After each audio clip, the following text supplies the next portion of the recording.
Hello, everybody, and welcome to today's BAInsights session. Today, we're talking about emerging BA training or emerging business analysis training. Really glad to have two excellent guests with me again today, Craig and Retha, and both of them are going to introduce themselves before we go into the topic. Before we do the introductions and go into the topic, though, if you wouldn't mind, if there's any comments or insight you want to share yourself, please use the comments and do so. Or if you haven't subscribed, then please do that as well, because it really does help, apparently. Thank you. Craig, would you mind giving your introduction, please? Yeah, no problem. Hi, my name is Craig Proudfoot. I am a senior business analyst and I'm also the founder of a group called BA Role Center. I basically share jobs for us BAs to try and obtain. So that's my intro. Thank you. Excellent. Thank you, Craig. And we'll share a link to the centre as well. Thank you. And Retha. Hi, I'm Retha Fraser, also senior business analyst. Also the co-founder and director of the BALab. We do business analysis training, mentorship, and all the likes. Excellent. Thank you very much. All right, good. So both of you experts in BA, so really the right people to talk about emerging BA training or BA training, I'm sure. Maybe let's start with the first question, Craig, if we can, in terms of what new, innovative, emerging, or even just existing BA training have you found to be particularly interesting, useful, or even inspiring? So my focus for the ongoing period is kind of getting into the AI space. I know that is going to be one of the questions later, but again, I do think AI is going to help us as business analysts to be the best BAs we can. So I've only done some basic stuff at the moment. I have done the AIGP, which my niche in business analysis is the data governance and also privacy, and that kind of goes hand in hand in terms of understanding the governance process of how you're going to use AI in kind of an ethical way. So that's one I've done, but I've also gone through the Azure cloud, one of their journeys, one of their learning journeys, which you can get online. Obviously, you can just go to Azure and go through the learning stuff for free. And I think they've got a lot of good resources, and not just in Azure, so Microsoft, but also AWS have a good learning path. That the majority of the stuff that you can go through is kind of free. Exams and kind of personal one-to-one training and stuff like that, you have to pay extra for because you're getting the training on a one-to-one basis. But there's a lot of free stuff out there that I find is a good resource for us. And as we'll see in the market, all of us would have seen that there is a more need for people with knowledge on artificial intelligence, how it works, kind of the computer programming side, the natural language processing, or the machine learning types of things. I've certainly seen those in the roles I've shared on BA Role Center, more expertise in that. And I kind of go as a contractor as well. I kind of go where I think there's going to be money, for want of a better word. Let's really be honest about it. And I see there being a lot of opportunities and money for us BAs who are more experienced in the artificial intelligence area than others. Yeah, that's it. And it's actually quite nice the way you introduced there the fact that people don't just have to go and spend loads of money on training No, courses. There is training out there, and actually, it's a quite lot of free resources. yeah, and especially when you think about the tools as well. I mean, you obviously mentioned a few there, like Azure and AWS. It's in their interest for people to know how to use their Hmm. tools. So yeah, that's a really good dimension that potentially people can look into as they might not have explored it before. Yeah, Thanks, Craig. exactly. Peter, what's your perspective on new or existing training that's useful? So I think my answer is going to be slightly different to Craig's. From my perspective, especially working with the aspiring and the junior BAs, something that I find that's very interesting and that's also driving the courses that we are doing is giving them practical hands-on training. So that's something that we found is a gap in the market where our BAs, they have just completed a certificate or a diploma in business analysis. They are ready to go into the workforce, and the moment they get there, they realize they cannot apply any of those skills. So I'm really glad to see that this is the new trend, but actually just having use cases, case studies that they can apply that knowledge. It's not just theory. So I'm really glad about that. Yeah, and that's I guess maybe again another dimension for people to think about, that there is definitely value in some of those more contextual sessions, as it were. I mean, I'm a big fan of what the IIBA does. I think BCS, they also do a lot of really good training, gives you the almost like that background knowledge, as it were. But there's no substitute for getting some practical experience and getting the opportunity to try this out. And I know the work that Amal does on BA blocks, for example. That gives them an opportunity for practical training for BAs to work their way through situations. And interestingly, I mean, as this video will be at least recognised, they'll post on LinkedIn for it. LinkedIn has become sort of quite a good resource, or a very good resource actually, for BA training. I know I've been speaking to the likes of Robert Schneider recently, and Angela and Laura, who we've had on.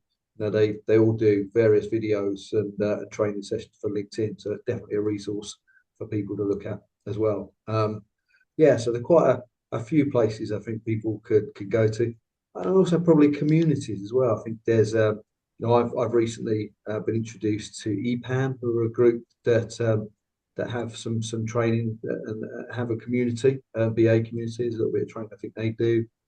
And even like Udemy, I don't know if that's something anyone's heard of, but Udemy is a good resource to get some of that sort of grounding in some of the concepts. I think, like when you were saying, Craig, about the AI sessions, I know at Capco we've done a lot of like Udemy type courses, or even just looking at YouTube. Actually, there's a lot of YouTube videos to give you grounding in many of the topics. But like all things, it's probably good to take a few samples so that you're not just potentially stumbling on the wrong video and getting the wrong information. But most of it's good out there, I would assume. So excellent. So I think that's given everyone a nice appetizer, I think, in terms of the type of training that's available, that's coming out.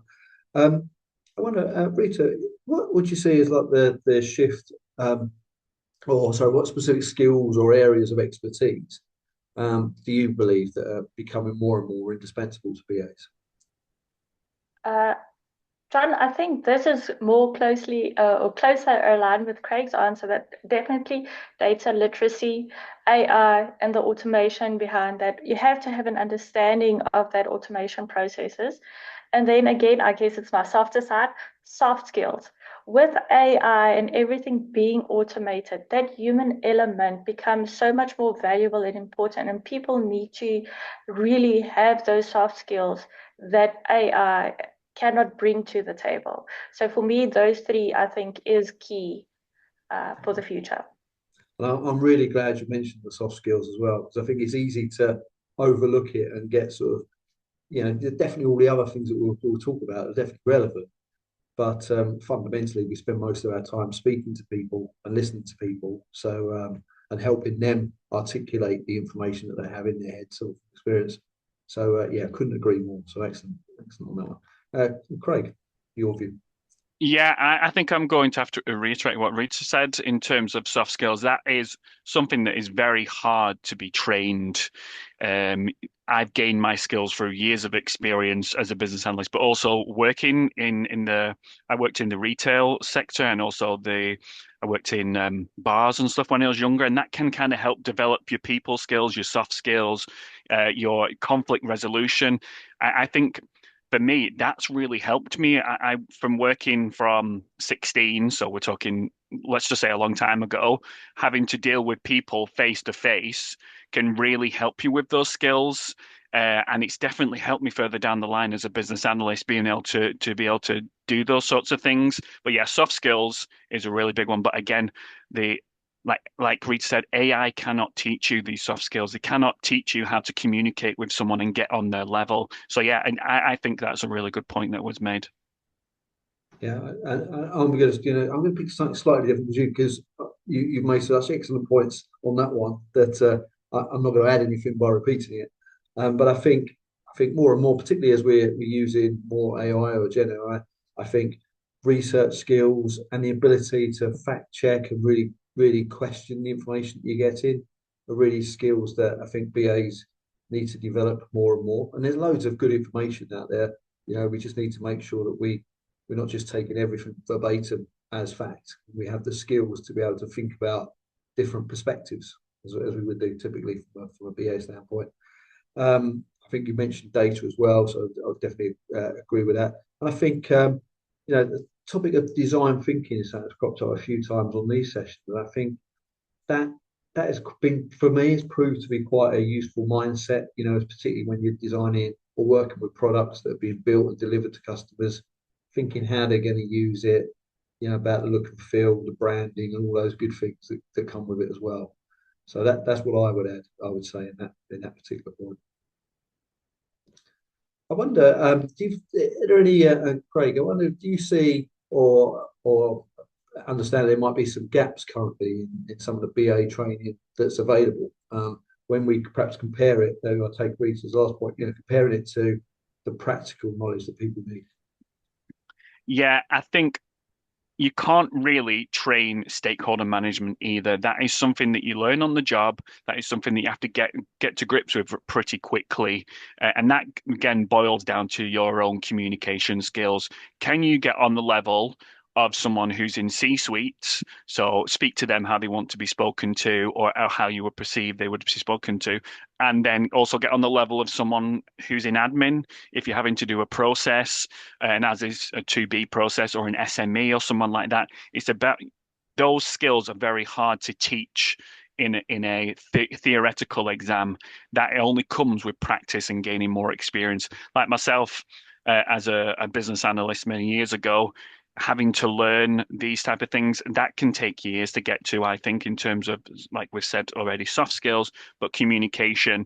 And I think that is a key gap in some of the areas for, maybe, like we've mentioned, junior BAs. That is something that it needs to be learned on the job, sort of thing. And that will always be a gap until they get to a point where they don't have kind of the imposter syndrome. I mentor people as well, and they might have a few years worth of experience as a BA, but they're still saying to me, Craig, I still don't quite understand what this means. I don't understand how I get to the requirements document. What do I do in this sort of situations? So again, there's a barrier and fear for some people in terms of communication and imposter syndrome, which is a very real thing. And that's the biggest gap, I would say, from that translate from the training, the theory, to the reality, to the real world. And that strikes me as something that's quite difficult for people to just learn by attending a course. I mean, I know that there are courses out there. I mean, like RADA, for example, Capco sent me to one that was like public speaking and confidence. That was really good, and it was only about a day's course. But in fairness, they just give me the tools to go and build upon it rather than walking out of there as an expert, as it were. So a really, really valuable point. Retha? I agree there 100% with what Craig said. I think it's all the points that we've already spoken about. It's the lack of that practical exposure that you get. You have the theory, but you don't have the confidence. And I think that's where the imposter syndrome also comes about, is you don't have that confidence and something that I've seen a lot with my mentees, they are too scared to say, I don't know. So just teaching them those little skills to say, it's okay to say, I don't know, but just don't stop there. I will go and find out for you. And then you go and find out. And it's that continuous learning thing, just making sure that you can answer as many questions as you can, but it's okay to say no, Again, the soft skills that we have spoken about, something that I read a book on as well, is storytelling. It's not a skill they teach you anywhere, but it is so effective when you're engaging with stakeholders. But it's nothing that we see in any textbooks or anything like that. And then the last point that you mentioned is the customer-centric designs and all of that, keeping your client in mind. I think a lot of the training programs that we have out there is still very much teaching the BAs, you're a requirement gatherer. And I hate that word, because we are not requirement gatherers, we elicit requirements. But we also have a lot more that we do in the role as it stands today. We might have been requirement gatherers 40 years ago when we started this profession, but right now we are playing a way more strategic role, where we contribute to the product vision and all of that. We're not just requirement gatherers. So training needs to adjust to, because a lot of my mentees as well, that they've just finished a course and they say, but I'm too junior to be in a strategic role or to do strategic anything when it comes to business analysis. And that to me says that there's an issue, because it doesn't matter what level you are, you have to think on a strategic level. So that's my 2 cents here. Yeah, and I definitely agree with that. I think being a BA is the perfect opportunity to be trying to think strategically all of the time and trying to think about what's in the long-term interest of the customers and the stakeholders as well. But of course, that comes with a bit of experience and learning from the right people.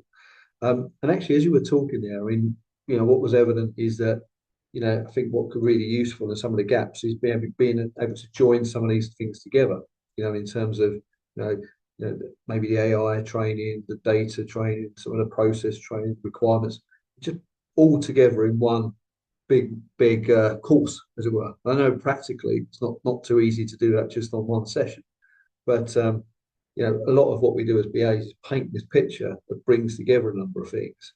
So possibly by giving the BAs this big picture themselves of what's available, it will help them realise that it's not just about requirements, or it's not just about process. It's about 50 things that they might get involved in, and perhaps if they see that, maybe some of the confidence that they might be lacking because they don't know everything might recede, because actually very few BAs are going to be experts in every aspect of business analysis, because it is so broad, and as we look at different domains, that adds further complexity and specialism as well. So maybe it's just about people being able to try and find the confidence that it's okay to not know everything. And actually it makes me think as well that maybe and it's not really a training as such, but maybe there's ways for BAs to just try and learn to be a bit more comfortable with that discomfort.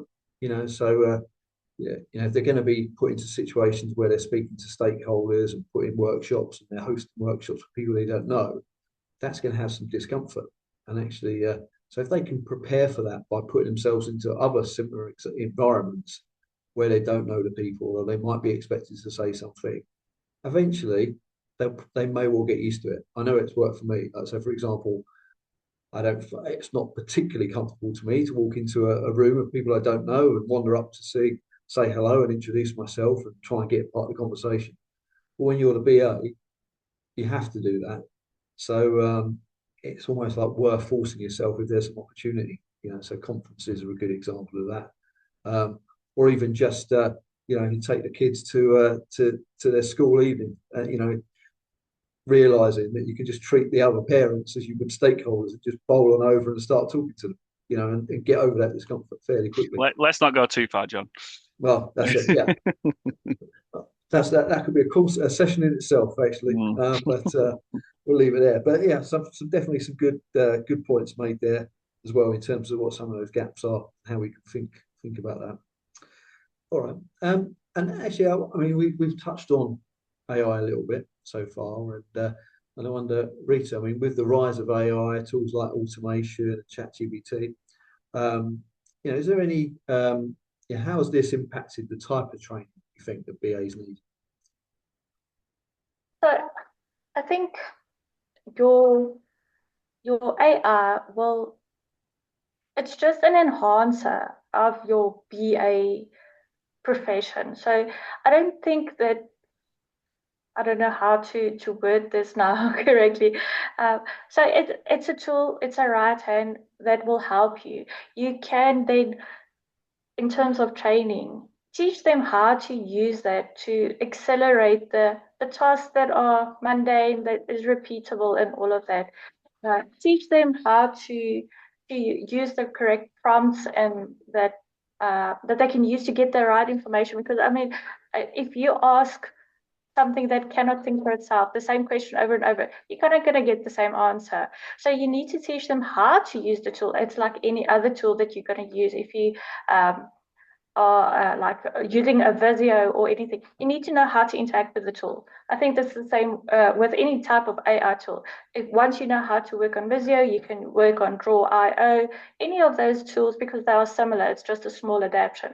And that would be the same thing for your AI tools. Whether you use like a ChatGPT or a Copilot, you have to learn how to engage with the tool. Yeah, and that makes a lot of sense. Yeah, because actually, I think if I think back of my early BA career, there was less emphasis on tools, as it were, and first about interaction, but then quickly, some of the basic tools like Excel become quite prominent, and it was obvious that as a BA, without some good knowledge of Excel and good knowledge of Word, although it's simple to use, you'd be at a significant disadvantage. And I think that's probably the same now for some of these other emerging tools like AI and Gen AI, to name but a few. So having that knowledge, it does feel like it's changed it in that way. I would agree. What would be your view on that same point, Craig? Yeah, I think it would go kind of hand in hand with the BA role. That's going to help us adapt more quickly, I think, but also it needs to have human oversight in terms of we can't just believe everything it says, because AI is prone and can have, it's called hallucinations, where it's basically starts to tell us crap, basically. So it needs to have human oversight and human-centric rules around it.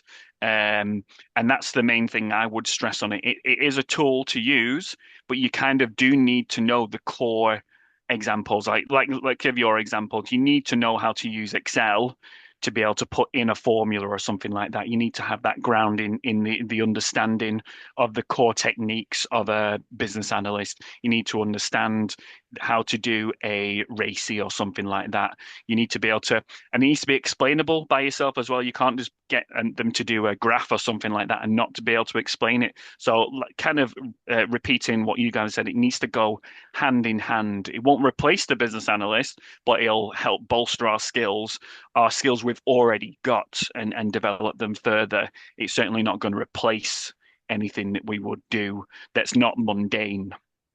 Yeah, So that's really my thoughts on it.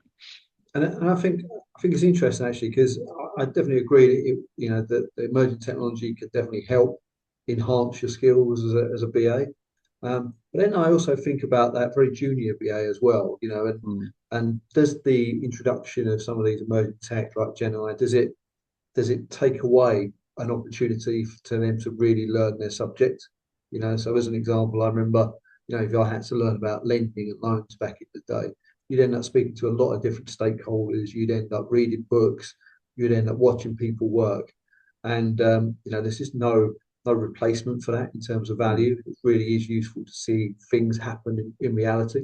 Yeah. Whereas potentially there's a perception that some of that work doesn't need to happen anymore, and that people can just come in and pick up at a certain stage, further along, as it were. So maybe there's an impact. I think the AI is going to bring us opportunities as well, in terms of, I see it as there's going to be prompt engineering roles for BAs. So being able to word things the right way to get the outcome you need from the AI is going to be a skill in of itself. And that's kind of what we do in terms of requirement solicitation, wording it correctly to get the right responses. And I think that in the next few years is going to be a skill in of itself. Prompt engineering, I can almost guarantee there's going to be prompt engineering business analysts needed somewhere for different, like I said, Copilot. And then there is, what's that new one? DeepSeek. There's all these new ones that are going to come out that you're going to be able to need to word things properly. And I really, really believe that. Yeah. It's definitely food for thought. I think there's definitely loads of opportunity, though, as you say, Craig. And so we talked about some of the, I guess, the approaches, as it were, some of the things we might need to think about, but specifically when it comes to applications or technology or platforms. Are there any that we think that BAs need to learn to become proficient in fairly quickly or early in their career, put it that way? And Retha, Can I go first on that one? Is that all right? Yeah, So, sure. Yeah. like Rita, I mentor people, and I also I've shared thousands and thousands of jobs in the BA Role Center. And what I'm seeing more and more in my unique insights is that for business analysts, there's a need to also have the data side, some skills in some sort of data area. So we're talking SQL, we're talking Power BI, we're talking Tableau, um, we're talking these type of things. I'm seeing more a merger of the data analyst role and the BA role skills being needed in conjunction. So I would say anyone's watching this, at least get a foundational knowledge in SQL or in Power BI or Tableau, how to create the dashboards and stuff like that. That would be a really good skill for people to have getting into the BA role space in the next year too. Yeah, absolutely. Rita? Rita? Craig just took all the words out of my mouth. I think I cannot agree with or add anything to that. I think data is going to become such an integral part of our role because everything going forward is data-driven decision making. And like I said earlier, the storytelling, learning how to interpret the data so that it tells a story that you can then give over to your stakeholders. So I think data analytics, and I was like, don't start, because I see a lot of people, they want to start with Tableau or Power BI. Get the basics right, understand your data literacy, go and practice on Excel, understand data before you even go and spend time on a Tableau or a Power BI. Data literacy, definitely. Yeah, I would absolutely agree. I think it's such an important topic. Thinking about different ways to consider the data. So it's not always just visualization, but how's the data grouped or sourced or logically stored? Thinking about data concepts before we get into too much detail around attributes and fields is really useful. I think having those abilities, as you said, around like visualization, to think, what is it I'd actually like to see? What's the prototype of what we could build? And having that confidence, that ability to use a few simple tools. Excel will be a very obvious example. Can only help, because I think then when you've got that grounding knowledge, as you say, adding ClickView or Tableau or Power BI to it is a natural step. Yeah, it's going to be one of the core competencies of a decent BA, I would say, in the next 12, 18, 24 months. It's going to be like almost a requirement. Yeah, yeah. We're seeing extensions of that now in terms of, I think over recent years, I've certainly had a lot of experience of seeing BAs and being a BA and working with BAs that think about the data visualization, use those tools you mentioned. But there's a lot more emphasis on Power Apps as well. And can we actually build the applications, or can we build the data that sources build the components that source the data for us, organize and store the data for us, and then report it. Whereas before we just do the reporting bit. So that can present some opportunities for those that really want to get into data. Certainly a good way to understand it a little bit more. But maybe for others as well, it might detract from some of the other things they want to do. But that's one for another day, I would say. John, if I might just add something to that, with the data, it's not platform related, but it's also very important for the BAs to understand the rules that govern the data that is collected. I think that is also something that has increased. I think, Craig, you also mentioned the security around data and all of that. It's becoming so important because I know in South Africa specifically, we have the Papaya Act that governs what data we are allowed to collect, and you can only collect data that you are using for a specific purpose. You cannot just record data that's nice to have for later use. So I think it's also very important that BAs familiarize themselves with all these different acts that govern the data. Yeah, that's the same with the EU GDPR Act as well, and also the EU AI Act that is going to be implemented in, I think it's August next year. One of the key principles of the GDPR is called data minimization. It's not keeping information longer than is necessary, and without a reason for it as well. So yeah, I agree. And that shows a nice extension, perhaps, for some BAs, that when it comes to training, it's important not just to stop at the data point and say, okay, I know how to organize or visualize or source the data, but for some of them that are really looking at exploring it further, what are the policies, what are the regulations behind it, what are the rules behind it, how do I represent those business rules or controls as well. There's a whole new level of detail that BAs that are interested in that can get into and learn about, really. It makes me think as well on a slightly different level from data, but similarly when it comes to process. We've always got heavily involved in process, and I think I'm seeing more of a prevalence of using tools rather than your traditional Visio or just drawing it on a whiteboard. So I think having awareness of the way that tools work in that sense is useful for sure. But I think I wouldn't necessarily emphasize too much that people have to have expert training in Aris and BlueWorks and 20 other tools. I think just a basic grounding of really how they work in a general level is probably enough. A foundation, foundational knowledge. It feels like having that knowledge of the concepts and the standards and how to do the work is far more important than actually saying I know how to use Aris or BlueWorks, because their tools are generally quite similar. I know some are richer than others in terms of functionality, but fundamentally they're just producing the same thing. Yeah, and sorry, John, I'm interrupting you again now, but having the skill is so much more important than being able to use the tool, because garbage in, garbage out. You can have the tool, but if you don't know how to use it, how to put in or use it for the proper intended purpose. Intended purpose. Thanks, Craig. It's useless. I mean, I can be an expert at Visio, but I don't know what to put in there. It's not going to add any value.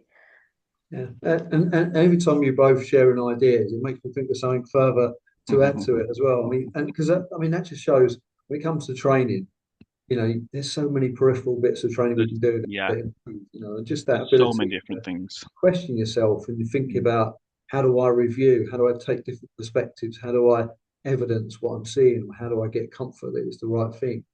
We're all really valuable. And actually, the more we think about how we can improve our own roles at BA, maybe it's natural to start thinking about some of the other roles, like the testing role and the PM role, and not necessarily do those things or a product owner role, but actually by taking some of the training that relates to those roles, does it put us in a better position to give them the information that they need? So what I would expect that if I'd taken scaled agile training or product owner training, put me in a lot better position to work with the product owners that I work with in a scaled agile environment, if that's where I am. So I'm sure there'll be other things. Sorry, John, I've got something else to add on there. In terms of where I've decided to go down in terms of the data governance side, you've also got to think about the downstream impact on why we're collecting this data.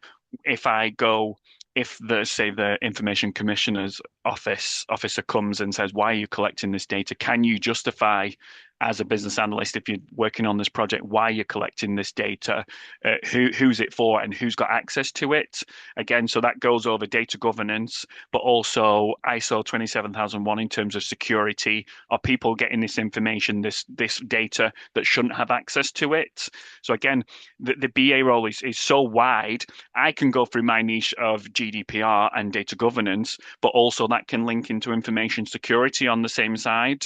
They can go hand in hand, really, because privacy and security are good bedfellows. But yeah, there's so many different areas that a BA can go into and has to think about in terms of where's it coming from, where's it going, where's the data coming from, data going. And it's funny what Retha said in terms of garbage in, garbage out. I've said something similar, but I used a bit stronger language in terms of if you put in something in and you're going to get the same out of it. So yeah, and I definitely agree with that. But yeah, the BA role is so wide and varied. But I do think we need to get to a point where we do understand how to do data or have foundational knowledge, obviously have the core skills of a BA, but then also thinking about continuous learning and emerging technologies to keep ourselves really relevant. Yeah. And that's the last thing I want to say on this subject.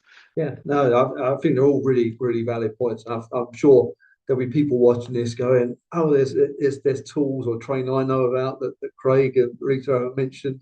By all means, folks, if you do think of that thing, put them in the comments. I'm sure others will appreciate it as well, because obviously we can't cover everything. But yeah, I think when it comes to training and improving ourselves as BAs, Yeah, you know, horizon is pretty vast, I think. And yeah, definitely. Yeah. So it takes us to the last question of the day, really, in terms of, what do you think the future of business analysis training looks like? And is there a way that, as professionals, BAs, we should prepare for it? Rita, I'll ask you that question, if I may. So I think we're going to see a shift, right, to continuous learning. There's just so much that we need to learn. We cannot say and just block out some time and say we're going to learn this new skill this year, and because it's so fast paced. So I think there's that shift that we've already been seeing to this continuous on demand learning, like the Udemy's and the LinkedIn learning. I think that trend is going to keep on growing. And I'm not saying that your traditional BA certification type of training is invaluable. It's still valuable. It's still there. But I think the micro learning courses, the quick course that you can take when you are on your way to work on the train, that's what I do. I plug in my earphones and I listen to something quickly in the 20-minute travel time. So I think that is still going to grow in future. And then I think the other thing is what you mentioned earlier, is that cross-functional training between your different your testers, your POs, technical, business analysis. I think you need to, because for you to fully be able to solve something, you need to understand it. And like you said earlier, for me to be able to give the testers something that's valuable, I need to understand what they need. I need to understand their world. So that cross-functional training is going to become so important because our roles are so integrated. It doesn't matter where you move to, which space you move to, with if it's within the BA realm or one of its brother or sister roles that you're going to move into. Yeah, and I know you said a load of really valuable points there, Rita, but I think the micro learning is one I'll pick up as well. And I think that is a really good piece of good advice. I think there's so many ways that people can take little bite-sized chunks of the topic and learn a little bit about it as they go, without having to commit to like a 3-day course or a 3-month learning adventure, as it were. Let's ask Craig. Craig's positioned himself in a slightly different window now to be able to answer this Oh, final have I question. moved? I'm sorry. I had to turn my camera up for a second to speak to someone. So I don't have much more to add on this, to be honest.